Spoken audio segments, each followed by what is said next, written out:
Welcome back everyone, my name is Echo. Today in this video, I'm here to inform you that a brand new update has been released for Minecraft Bedrock, that being iOS, Android, Windows 10 and Xbox, and in this update, the menus have changed. We've had the introduction of a lot of new marketplace content and a lot of bugs have been squished.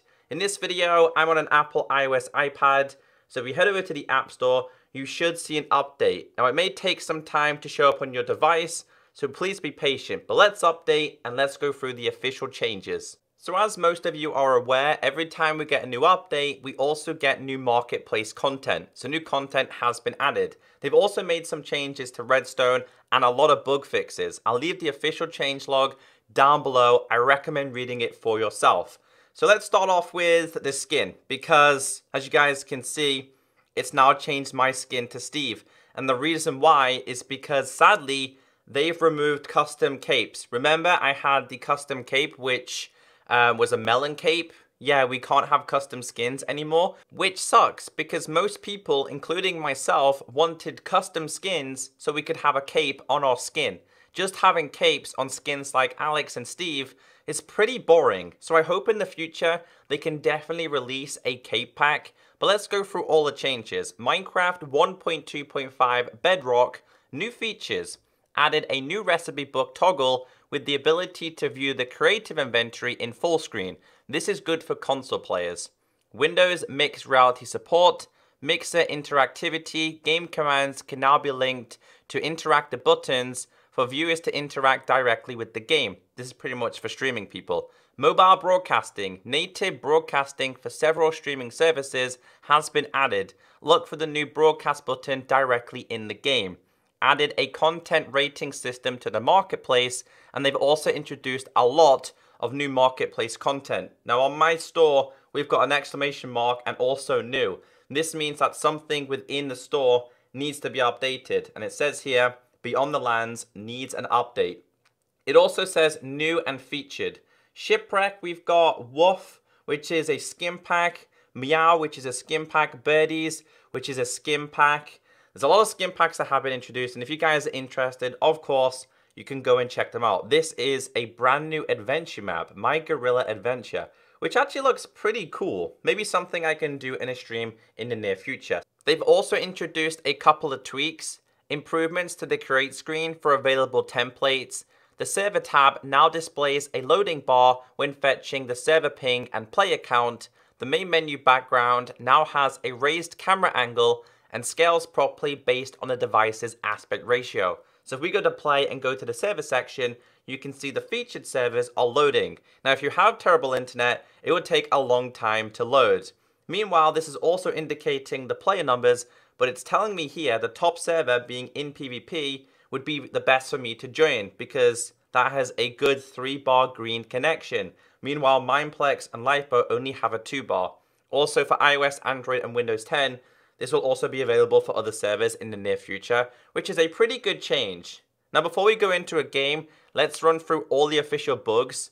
There's a lot of bugs, which to me is a good thing because the Bedrock version is very, very buggy. They have a lot of bugs down to general bugs, Xbox world conversion bugs and cloud issues. So if your worlds did not convert from Xbox One to Bedrock, give it another try. Hopefully it will work. They've also improved the things like gameplay. They've improved things like redstone, mobs, crafting, and so many more items. So I kind of like the fact that they're focusing on bug fixes, and I'm hoping for the rest of 2017, they can fix this game even more. So let's go to play. So I've set my Let's Play world in creative. The reason why, guys, is because, of course, we've had new menus introduced. Now, this is only for the classic crafter. So if you want to know how to test this, go to settings, go to video, go to UI profile, and make sure this is set to classic. This does not affect the Pocket Edition players. So if you like to use the automatic crafting, this will not affect you. So let's go into the game. Now, something I've just noticed while setting up this game is if we go into settings and then we look at the game options, we have 2 selections for creative or survival. So it says default game mode, creative or survival. I set it to creative to show you something. Personal game mode, survival, creative, adventure. So I'm a little bit unsure about that. Nonetheless, if we click this button, you'll be faced with this, which is so much better compared to the old menus. So previously we were faced with just this, which is the recipe book and of course the classic crafting. We now have 3 different options in creative. In survival, we have this menu, which is the recipe book, and we also have this as well. So you can completely get rid of the recipe book. I want to know in the comment section how many of you have created the wrong item because the recipe book skips to the next item and then you craft it. I did it with paper and made a lot of maps. But I like this. I know so many console edition players will prefer this as well. Even the pocket edition players, if you like to use classic, it's just so much more appealing. I still don't like the plus next to the items. Like, to me, the plus and the minus just don't go with Minecraft style, which is kind of why I like having this. It brings back the memory of the old Minecraft menus. I know there's a lot of items, which is why a lot of people like to, for example, search for, let's say, diamonds.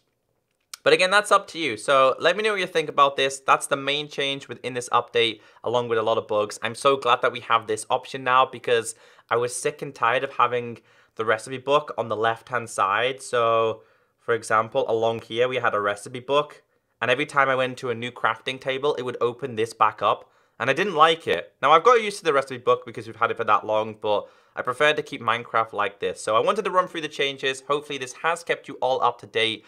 This is only minor changes, which makes a big difference. And this update was mainly to focus on bugs. So if you did enjoy this update, please be sure to hit that like button. I'll keep you all updated as much as possible, like I have for the past couple of years. Have a great day, stay beautiful, and I'll catch you next time. Bye!